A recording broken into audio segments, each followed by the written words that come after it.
It is a real pleasure to be here to offer some reflections on a subject, the relationship between Catholicism and the natural sciences, that is important for a variety of reasons.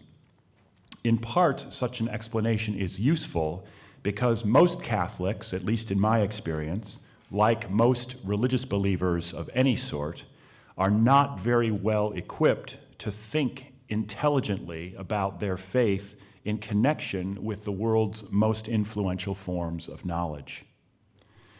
There are many reasons for this unpreparedness to deal with the relationship between religion and science, which varies in its particulars from country to country. The anti-intellectualism of so much religious belief in the United States means that most Christians lack the intellectual tools to think in sophisticated ways about their faith in relationship to science, even if they wanted to. Often it's not their fault. I'm not sure how things stand in Spain, which of course has its own very different, distinctive history, but I suspect that even in most universities, the situation is somewhat similar. Scientists and scholars in whatever discipline are trained to pursue highly specialized research, so unless they know something about the history and philosophy of science and religion, they are unlikely to have very sophisticated views about the relationship between them. Into this breach of ignorance and intellectual unsophistication, in recent years have stepped the so-called new atheists with their diatribes against any and all religion, espousing a worldview in which primitive religious superstitions have supposedly been superseded by science. On this view, science embodies modern rationality, critical thought, empirical investigation, education, knowledge, progress, and intellectual sophistication, whereas religion represents pre-modern irrationality, superstition, naive credulity, blind dogmatism, ignorance, backwardness, and stupidity. That's a lot of adjectives on both sides. I'm going to present a different view today. My purpose is not to argue for the truth of Catholicism, nor to suggest that there is somehow direct scientific evidence for the doctrines of the Catholic faith. Rather, I want to show how the findings of the natural sciences are entirely compatible with the fundamental teachings and worldview of Catholicism. A corollary to that is that no Catholics should ever lose their faith because of a perceived conflict between the findings of science and the Church's teachings. In fact, I would go further. Not only all the findings of the natural sciences up to now, but all possible scientific findings are compatible with Catholicism. Seeing our way to this conclusion will require some important distinctions. One is to distinguish Catholicism from the broader, more generic category, religion, in terms of which the science versus religion debate is usually conducted. Another distinction is the difference between what the natural sciences can tell us and what, based on their own principles, they cannot. And a third is to keep straight the distinction between God and creation. That sounds really easy, but it's actually much more difficult than you might think. In large measure, my talk today is going to turn on these three distinctions. I will suggest that the relationship between Catholicism and science is not antagonistic, and that the natural sciences contribute positively to a Catholic understanding of reality. A genuinely Catholic attitude, then, should not be indifferent to the findings of the natural sciences, so long as they are articulated in accord with the assumptions and the limitations laid down by the sciences themselves.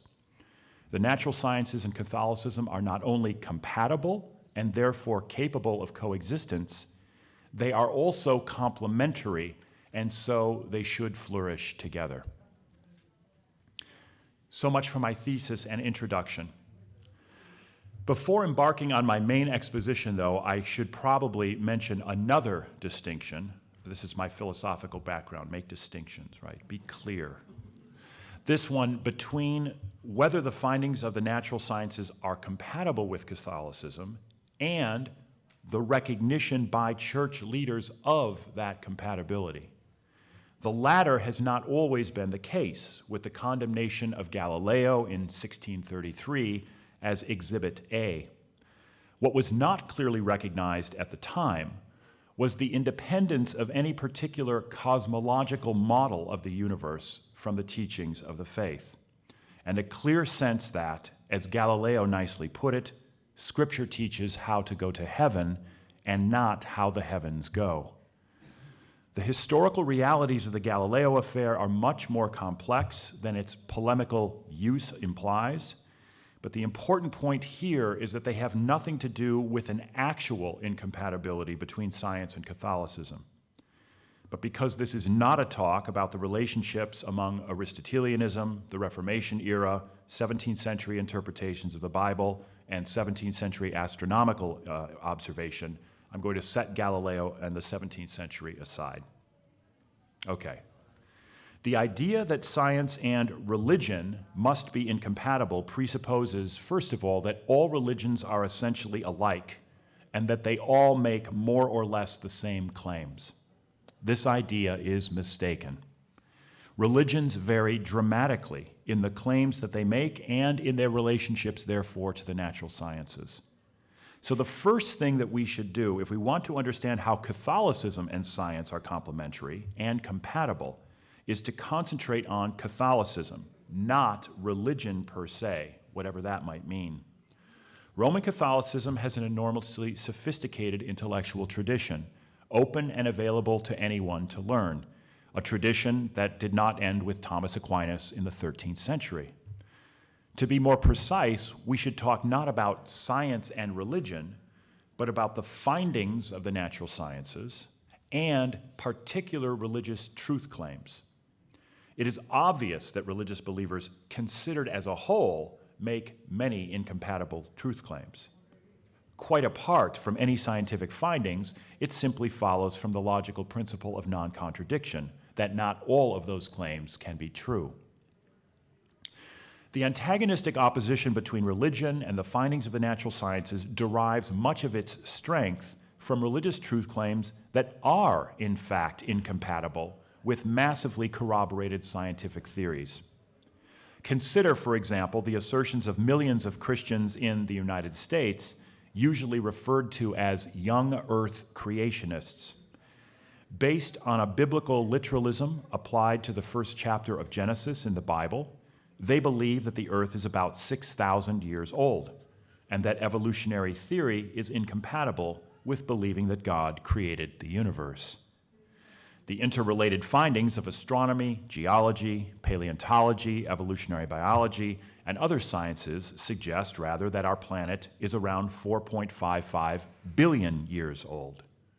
Backed by masses of evidence and powerful theories, the natural sciences contradict young earth creationism and its assumptions about biblical interpretation. On this point, Catholic intellectuals and leaders stand together with atheists.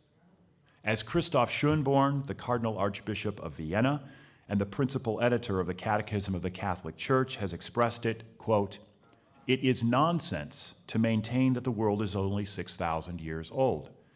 An attempt to prove such a notion scientifically means provoking what St. Thomas Aquinas calls the irisio infidelium, the mockery of unbelievers." So insofar as Catholics care about truth, they too should be critical of young earth creationism. Whenever anyone mistakenly associates that sort of religion with Roman Catholicism as part of Christianity or religion as such, it indirectly harms perceptions of the Catholic faith. Let's turn then, that first distinction aside, let's turn from religion as such toward Catholicism and its relationship to the findings of the natural sciences. What's the heart of the matter? Like most religious traditions, Catholicism makes truth claims about reality. So do the natural sciences. That is why the issue of their compatibility arises. If religion were just a matter of individual, interior, private, personal feelings and beliefs, with no bearing on the wider world, the matter might be different. But Roman Catholicism is a comprehensive worldview about reality.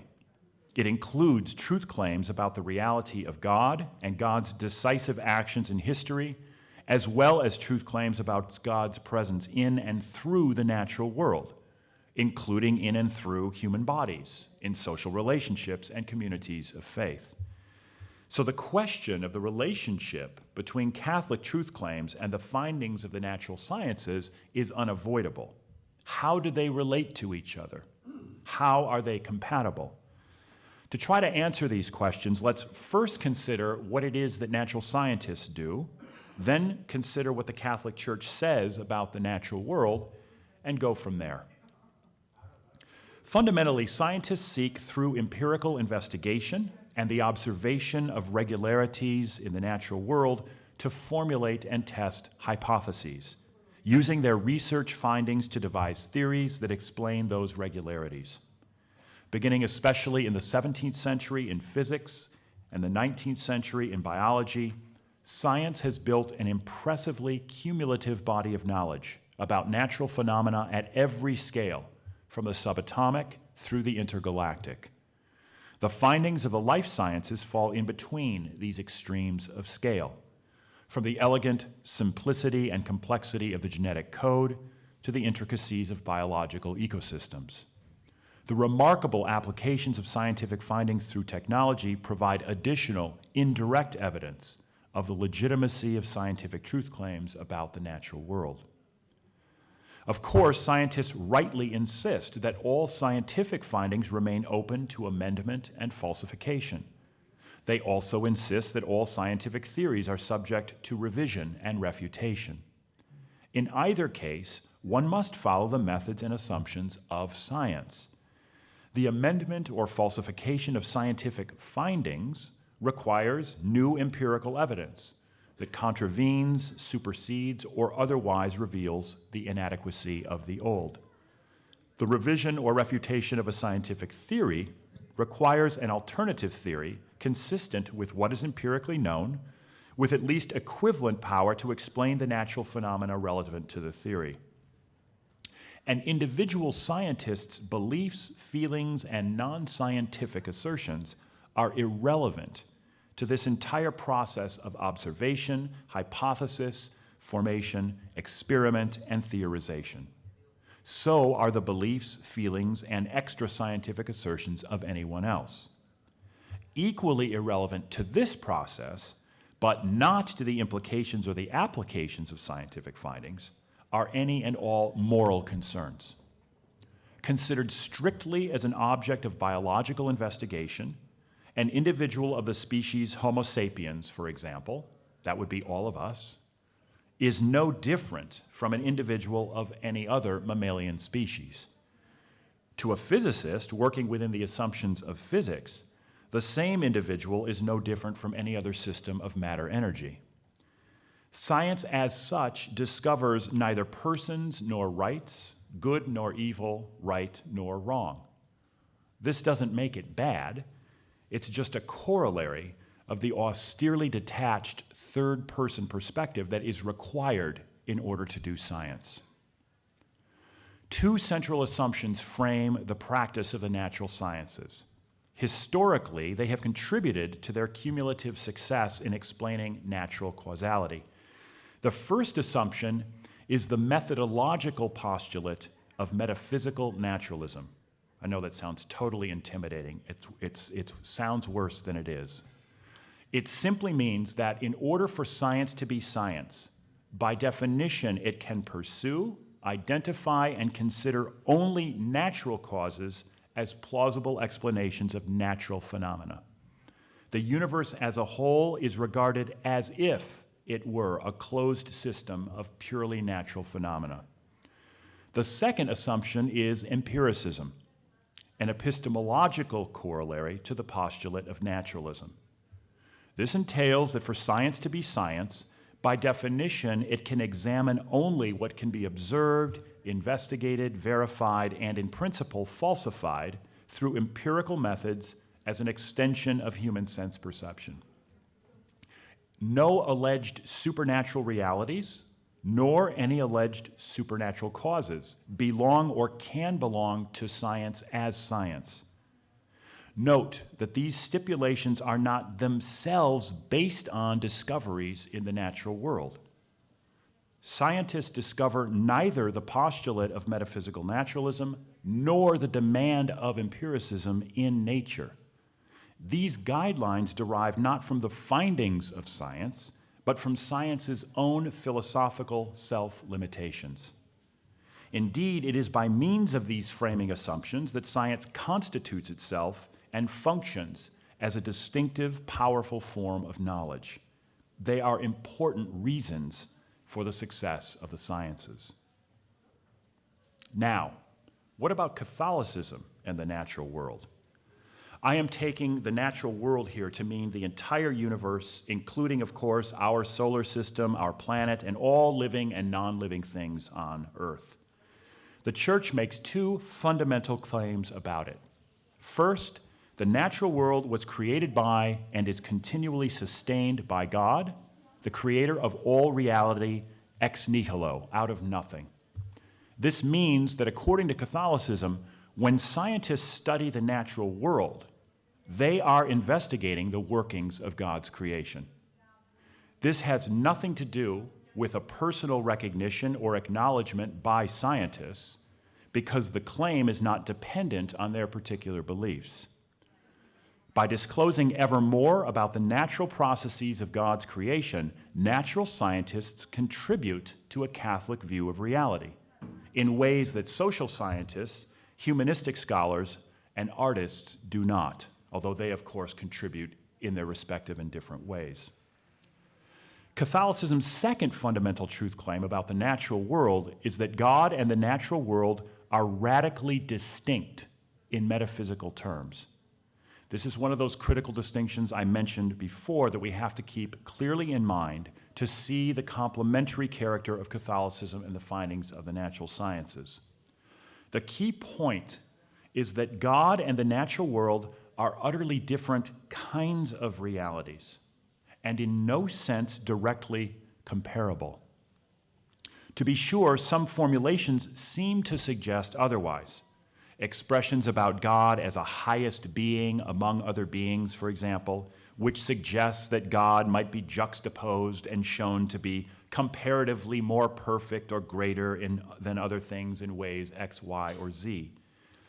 But the biblical God, as interpreted throughout the history of traditional Christianity and proclaimed by official Roman Catholic teaching today, is radically and incomprehensibly transcendent. This means that God cannot be directly imagined, grasped, represented, or fathomed in any visual or verbal, conceptual or mathematical form whatsoever, whether scientific or philosophical or even theological or religious. Because God is not merely non-spatial, but beyond all spatial categories. Divine transcendence is a corollary to and not the opposite of divine immanence. That's freaky. God is not out there or up there in any sense that he's not also in here or down here. To speak metaphorically, it is equally true that God is infinitely beyond the universe and that God is intimately present to all of it.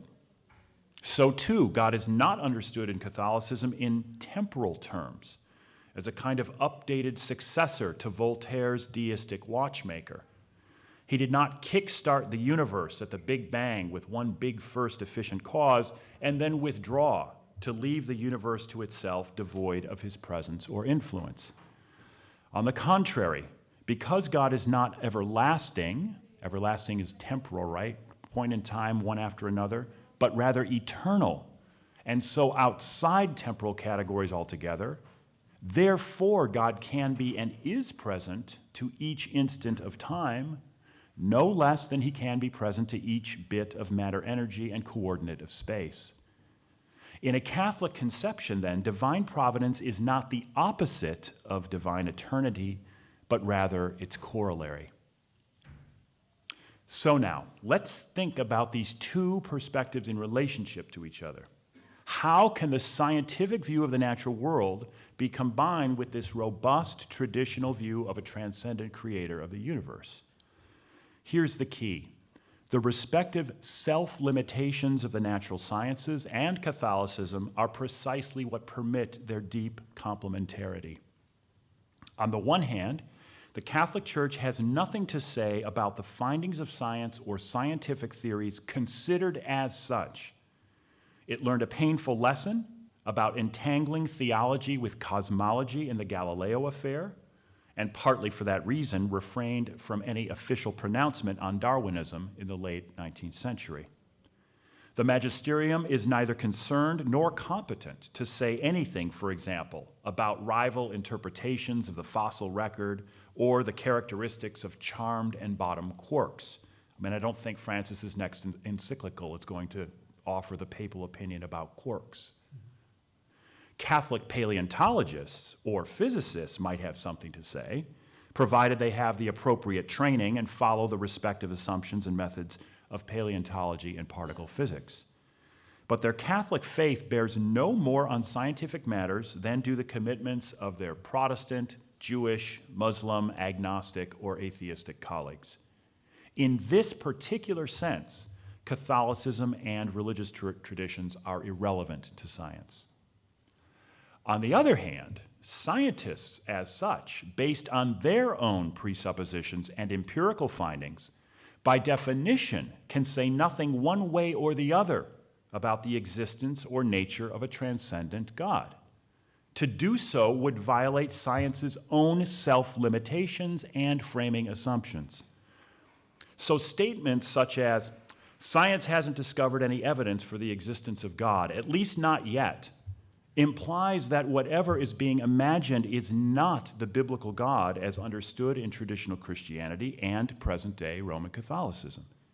Indeed, a transcendent God utterly distinct from his creation cannot in principle be discovered by empirical means, because God, by definition, is not empirically accessible as a part within the universe, keeping God and creation distinct. This is one of the ways why it's so important. For the same reason, claims about this God's existence cannot in principle be falsified on the basis of scientific inquiry. Anyone who implies otherwise demonstrates that they are imagining a different God from the one in which Catholics and many other Christians and Jews and Muslims believe. To imply or claim that science necessarily leads to atheism is therefore simply mistaken, whether such a view rests on specific scientific findings or on the collective totality of all scientific findings. Such a claim depends on what philosophers call a category mistake. It has nothing to do with opinion polls among scientists about their religious beliefs, which indeed might reflect only a philosophical naivete and a conspicuous lack of theological sophistication among most scientists. The assertion that science leads to atheism is not and cannot be based on the results of scientific inquiry. It expresses instead an individual's personal faith commitment as an unbeliever. The findings of science cannot, by science's own self-definition, say anything one way or the other about what might transcend the natural world. Every possible scientific finding is compatible with the Catholic understanding of God, and according to a Catholic view of reality, simply adds something more to our knowledge about the workings of the divinely created universe.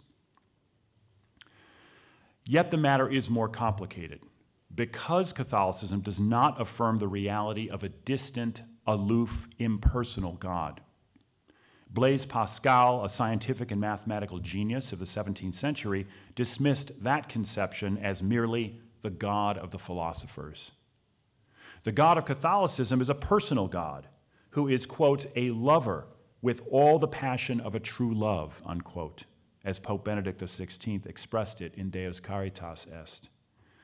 According to Catholicism, God not only created and governs the universe, he also became incarnate in a human being, Jesus of Nazareth, for the salvation of humanity. Moreover, Catholicism affirms not only the possibility of divinely worked miracles today, but also contends that certain alleged miracles, above all the bodily resurrection of Jesus from the dead after his crucifixion, actually occurred and are foundational for the faith. This prompts the question, how can this affirmation of the possibility of miracles and the assertion that some have actually occurred be combined with the findings of science? See, I'm making it harder on myself. If scientists were confronted with an utterly unexpected, bizarre event, say a man changing large quantities of water into wine at a wedding feast, or the resurrection of a crucified man from the dead, they could not, as scientists working within the postulate of naturalism, affirm that a miracle had occurred. They could only say, this is incomprehensible. We have no natural explanation for this. As scientists, they would and should continue to search for natural causes that might explain such events. But natural scientists, like everyone else, are also human beings whose professional assumptions, competence, and identity do not exhaust their humanity. So as human beings, those same scientists might well say, these bizarre events should not be considered in isolation, divorced from wider contexts. That would be a contrived, one-dimensional way of regarding them. It would be something like trying to understand a particular instance of the reproductive behavior of an individual frog in isolation from its relationship to other frogs and its entire ecosystem. In fact, we do not regard most of the events in our lives, our interactions among friends, spouses, or parents and children, for example, in scientific terms at all. We know other things about the history of ancient Near Eastern people to which Jesus of Nazareth belonged. Jesus himself embodied fundamental values and virtues that were central to a certain sort of shared human life. Science itself, as an amoral, not immoral, but an amoral enterprise, does not and cannot provide either a basis for these values and virtues or an analogous alternative, despite the attempts of some evolutionary psychologists to provide one. The incomprehensible events themselves seem likely to resist any and all possible naturalistic explanations. And if these events actually occurred and were worked by a power beyond human comprehension and the investigative capacities of natural science, the implications for all of human life would be revolutionary. Everything would look different. Therefore, aware that science seems unlikely ever to explain such events, scientists might conclude that they are best explained as having been wrought by the power of a transcendent God. Scientists might also infer that someone who brought about such events must have been in some sense as unfathomably divine as the unfathomable God himself.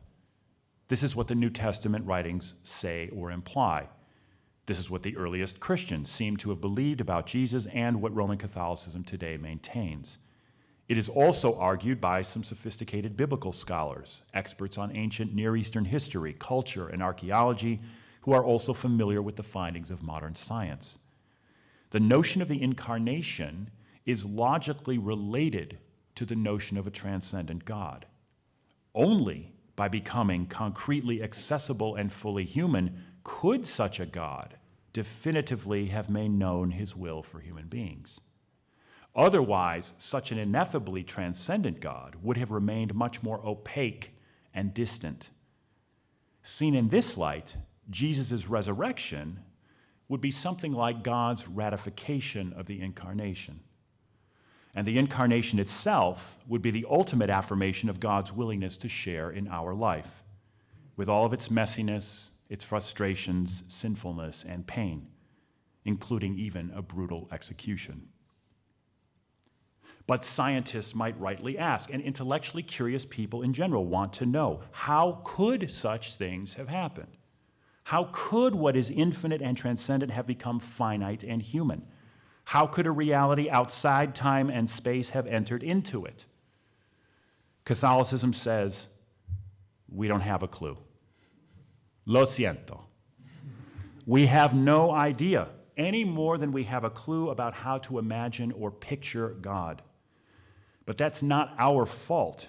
It simply follows from this understanding of what God is.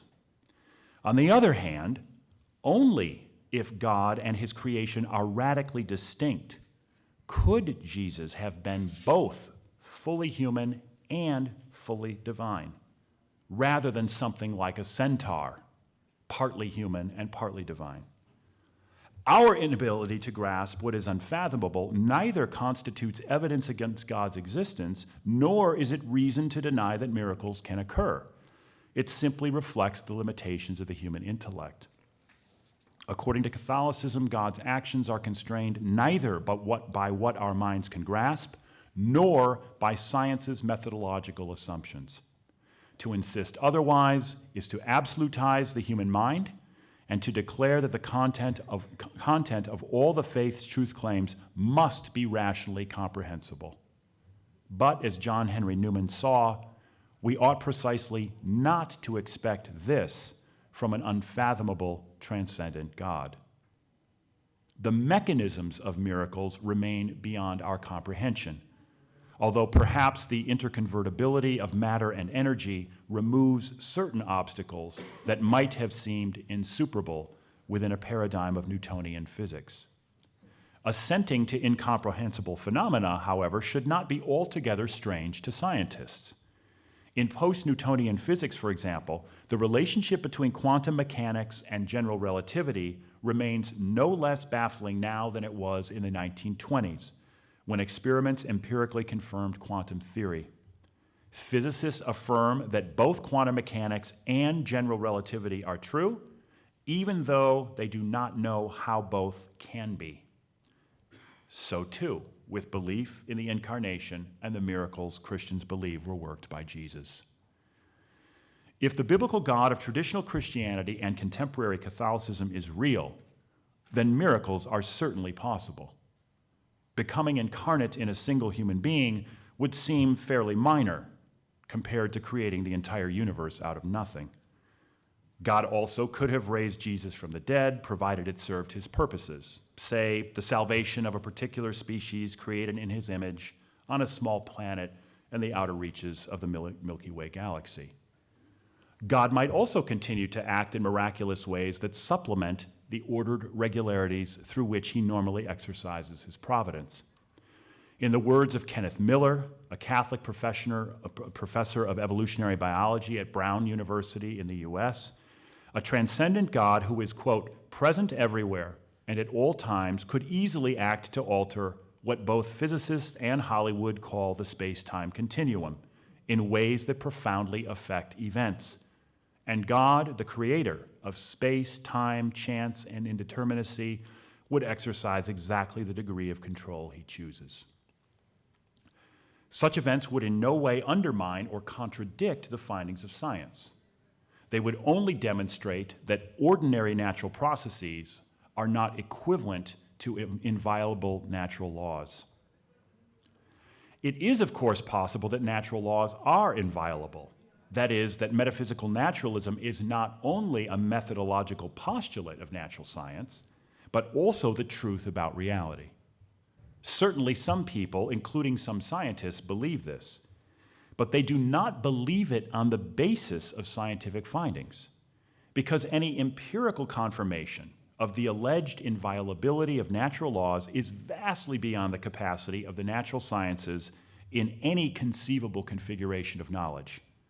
It would require, among other things, the observation of all natural events in the universe, all places, all times, and seeing that there's never been an exception to any one. If time travel remains impossible, miracles alleged to have occurred in the past will always remain inaccessible to scientific inquiry. Evaluating them requires not science, but rather the assessment of testimony via historical sources, about which the views of the 18th century Scottish philosopher David Hume, despite their continued vogue among atheists, have been subjected to devastating criticisms. To claim that alleged miracles could not have happened or cannot happen today is to transgress the self-imposed limits of scientific inquiry and to make assertions based on one's own personal faith commitments as an unbeliever, which of course anyone is free to do within the laws of our countries that protect freedom of religion, but not as a function of the findings of science, whatever atheists believe to the contrary. Let's press a little further, make it even harder for myself, into the area of science currently thought to be the most incompatible with religion, including Catholicism, namely evolutionary biology. When scientists are polled about their religious views, fewer biologists than physicists, for example, say that they believe in God. Neo-Darwinian evolutionary biology is widely believed to refute traditional religious views about meaning, purpose, value, and order in the universe.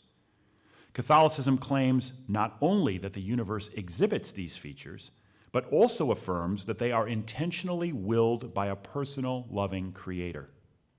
How could such claims be true when it seems, according to evolutionary biology, that living species evolve entirely by chance through random genetic mutation and natural selection? It is alleged that claims of meaning, order, and purpose inherent in reality are illusory because neo-Darwinian biology shows how all life, including the species Homo sapiens, has come about by random natural mechanisms over enormously long stretches of time. The natural order is not willed by God on this view, but is rather the accidental product of matter in motion. Here again, we must distinguish between what science can and cannot tell us, and how Catholicism distinguishes between God and the natural world.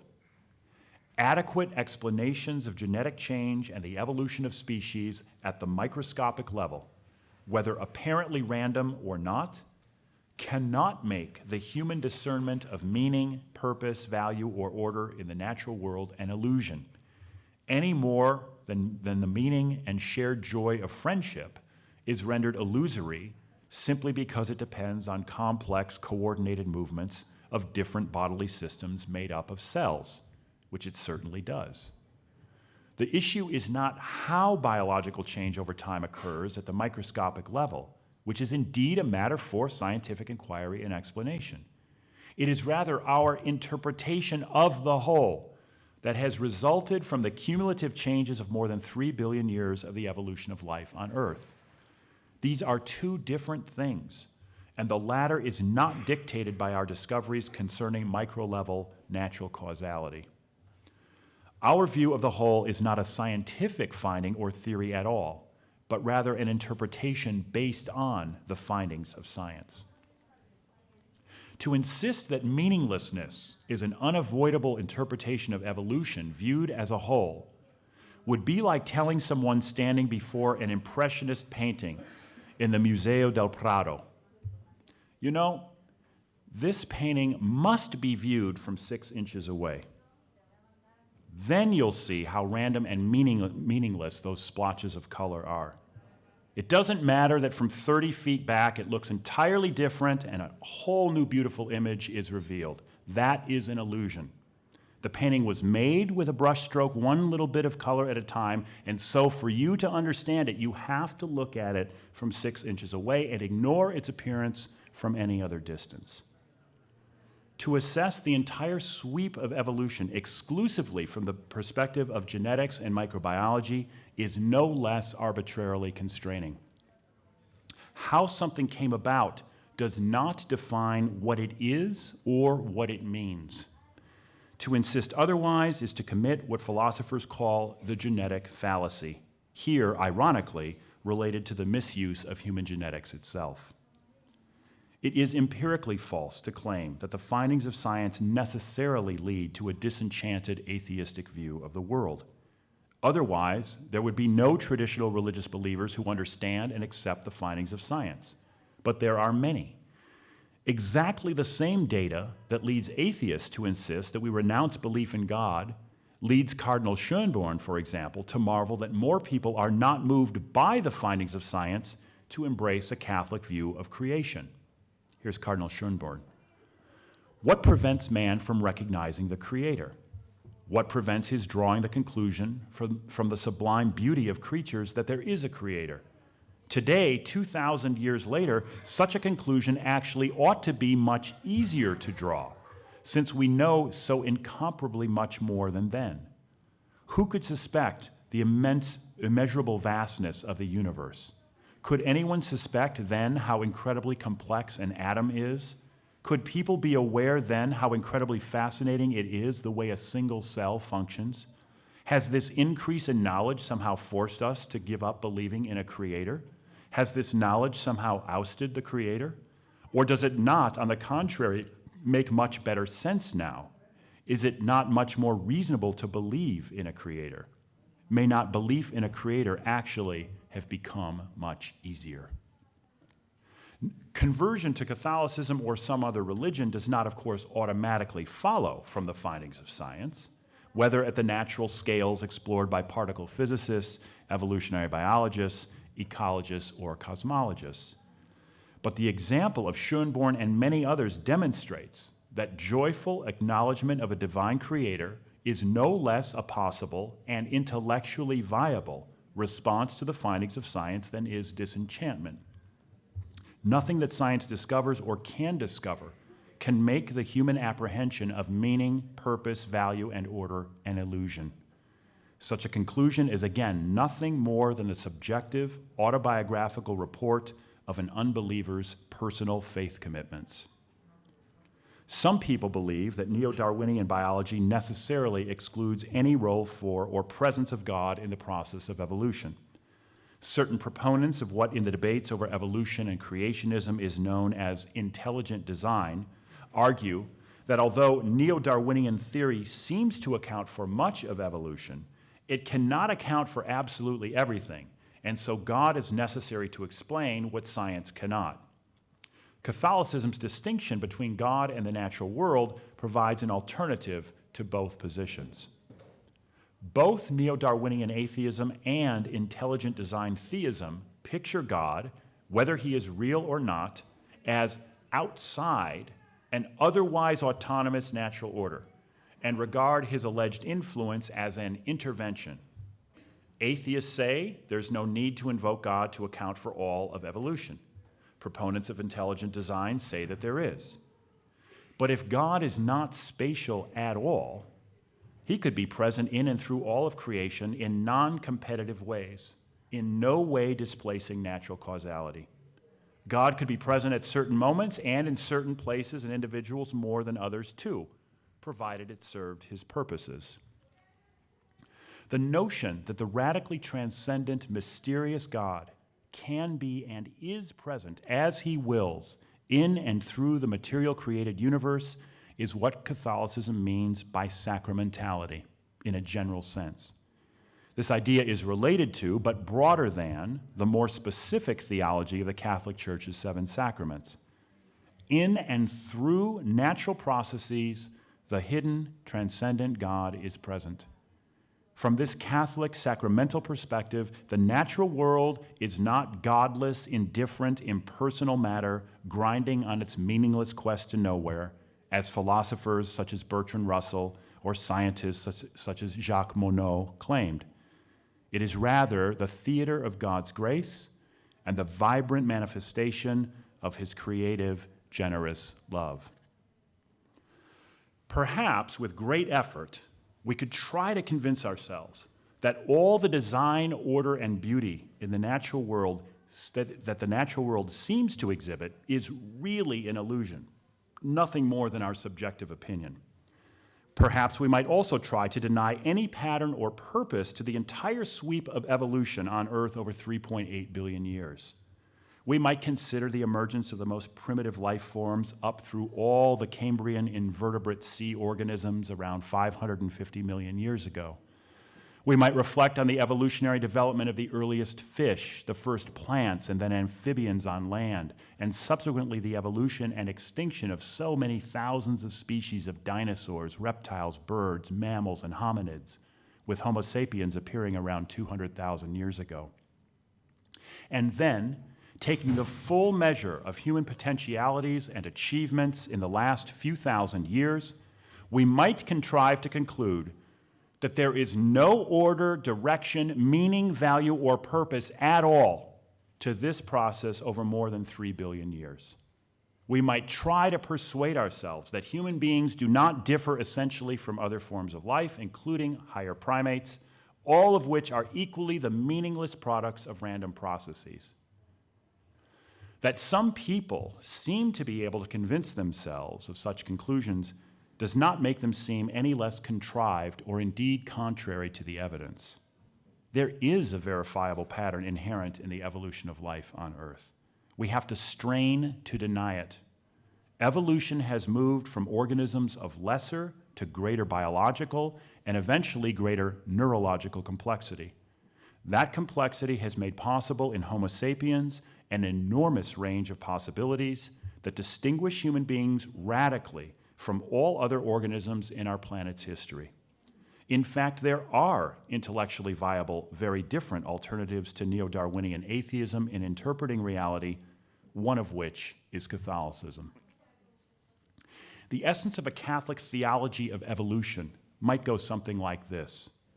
God is love and loved the universe into being out of nothing, through biological processes that seem random at the micro level, but through which God is always incomprehensibly present, undetectable because transcendent. On earth, God took nearly 4 billion years to create us in his image as the only biological organisms capable of love. Who knows? Maybe only such a passionate lover could be so patient.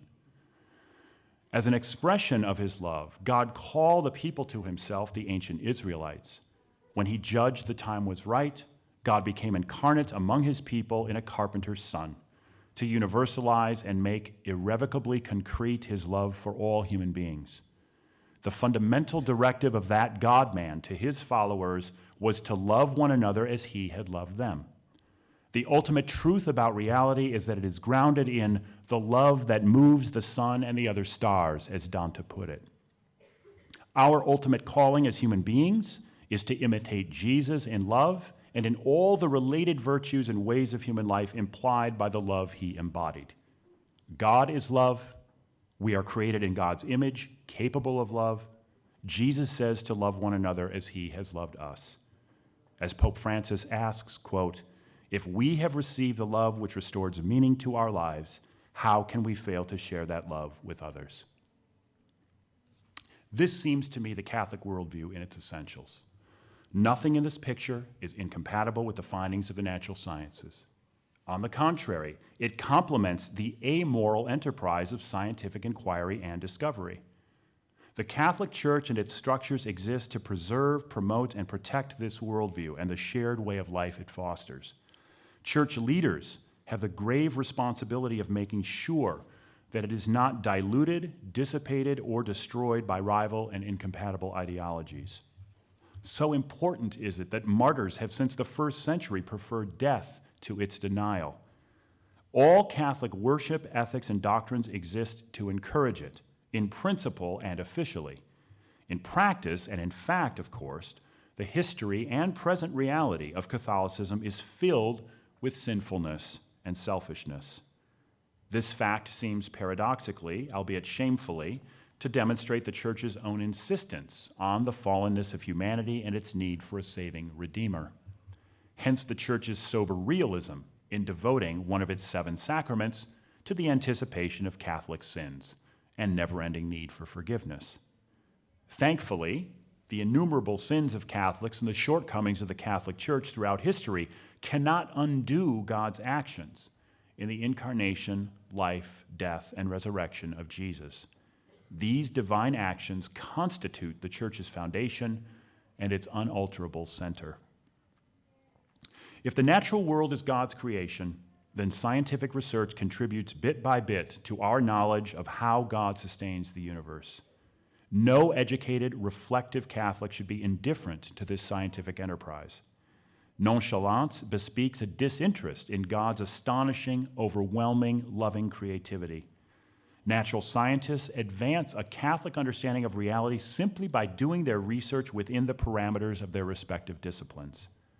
Humanistic scholars, including lowly historians, And social scientists do not have the same privilege and excitement of grappling firsthand with the natural world's paradoxical combination of intelligibility and mysteriousness. By disclosing ever more about God's astonishing creativity across billions of years, natural scientists add to our knowledge of the unimagined complexity of God's creation. However, indirectly, anyone who heeds their findings thereby learns something more about God's ways. Let me wrap up now with a few concluding remarks. Catholicism's interpretation of reality is intellectually viable and rigorous. It acknowledges all the findings of the natural sciences, but insists that they are not the whole story, indeed, not even its most important part. As valuable and desirable as all knowledge is, more important are the sorts of human lives we live in community.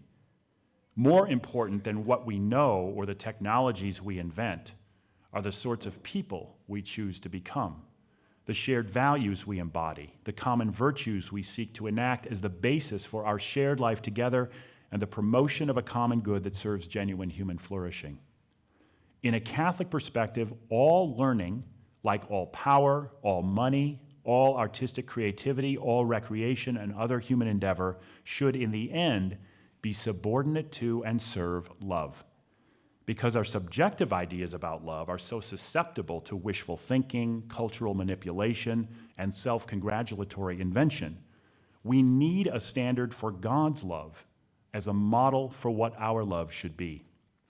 For Catholics, this model is the love and life of God incarnate for us in Jesus, as preserved and promulgated and preached by the Church. Science cannot give us a model of how to live.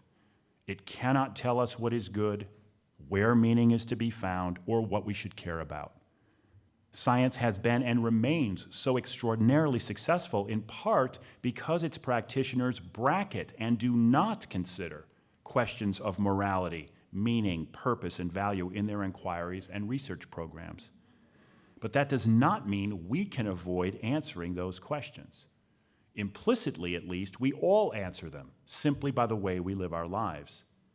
Nor does this mean that there's something the matter with science, or that it is incompatible with all religion, or that we should view it with suspicion, simply because certain scientistic ideologues claim that the more science explains, the less room there is for God.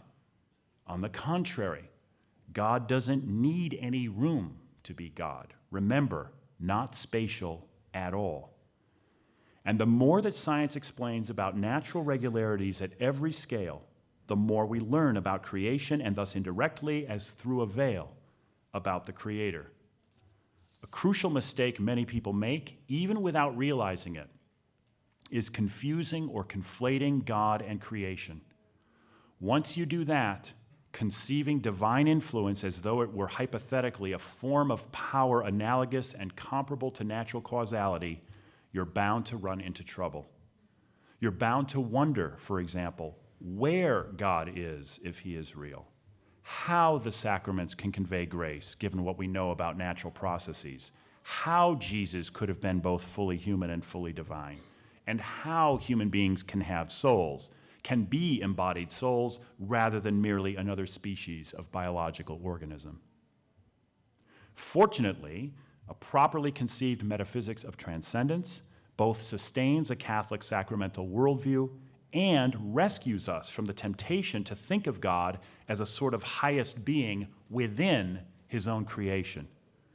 And a proper appreciation of the philosophical self-limitations of science allows us to appreciate all possible scientific findings for what they are, and to spot occasions when scientists are straying from entirely acceptable claims about natural causality into unverified and unverifiable philosophical assertions about God's non-existence, a lack of meaning in biological evolution on Earth, the meaninglessness of reality, and so forth. Again, they might believe these things, but if they do, it's not because the findings of science left them with no alternative. I know a better alternative, one in which God is real, loves and sustains his creation, fills the natural world with meaning and beauty, and calls us each to love one another in imitation of his Son. So until and unless someone gives me a good reason to believe otherwise, I'm sticking with this. Thank you.